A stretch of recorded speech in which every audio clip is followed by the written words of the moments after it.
Hello hi नमस्कार मंडळी, कशी आहात तुम्ही सर्वजण? आय होप तुम्ही सर्वजण स्वस्त असतील, मस्त असतील. तर आज आम्ही निघालेलो आहोत खाटूश्याम मंदिरामध्ये. आणि आज आरूला सेकंड टाईम स्कूटीवर मी बसवले आहे, कारण याच्या आधी ती 6 मंथची होती तेव्हा बसली होती स्कूटीवर, आणि आज दुसऱ्यांदा बसली आहे. तर ती पण खूप एन्जॉय करत होती. आणि असं काहीचं खाटूश्याम भगवानचं मंदिर होतं. खूप छान वाटत होतं, खूप भारी वाटत होतं. एकदम मन प्रसन्न झालेलं, एकदम पॉझिटिव्हिटी येते मंदिरामध्ये गेल्यानंतर. आणि असं काहीचं वातावरण होतं तिथलं. आजूबाजूला अजून बांधकाम चालू आहे, कारण हे जे मंदिर आहे ते सोसायटीच्या आतमध्ये आहे. तर सगळ्या सोसायटीचे लोक होते, सगळ्यांनी मिळून हे मंदिर बांधलेलं आहे. तर खरंच खूप छान मंदिर होतं आणि खूप भारी वाटत होतं. मोकळं पटांगण होतं, तिथं आरू आमची अशी एन्जॉय करत होती. आणि बाजूमध्ये इथून ट्रेन जात होती, कारण इथं रेल्वे स्टेशन पण जवळच आहे.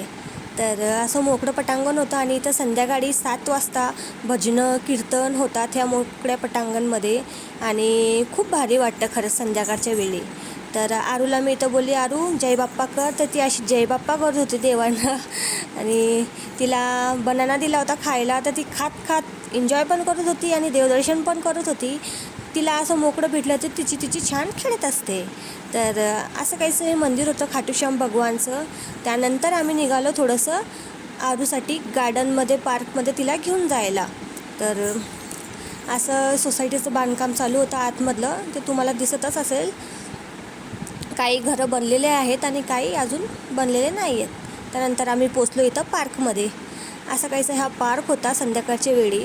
आणि खूप मुलं होते, खेळत होते छान. तर आरू पण त्यांना बघून खेळत होती, एन्जॉय करत होती. आणि तिला मी इथं बसवलेलं झोक्यामध्ये. तर तिला अजिबात भीती वाटत नाही, अजिबात तिला कोणत्या गोष्टीची भीती नको आहे. मोठे मोठे झोके पण तिला खेळायचे होते, मोठे मोठे खेळणे पण तिला खेळायचे होते. असं काहीचं होतं आमचं. आणि संध्याकाळच्या वेळी इथं बघा सॉन्ग वगैरे बोलतात मस्त, खूप छान वाटते. खूप भारी माहोल असतो इथं संध्याकाळच्या वेळी. इथं आम्ही दोघं मस्त खाली बसून गेलेलो, कारण माझी फ्रेंड आणि मी, कारण आम्हाला खूप थकवा आलेला, खूप थकून गेलेलो आम्ही.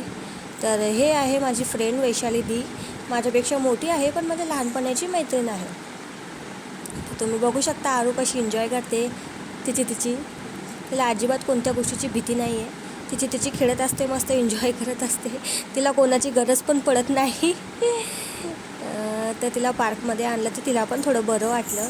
तर चलो मिलते हे नेक्स्ट ब्लॉग में. तोपर्यंत बाय. आणि माझ्या चॅनलला सबस्क्राईब करा.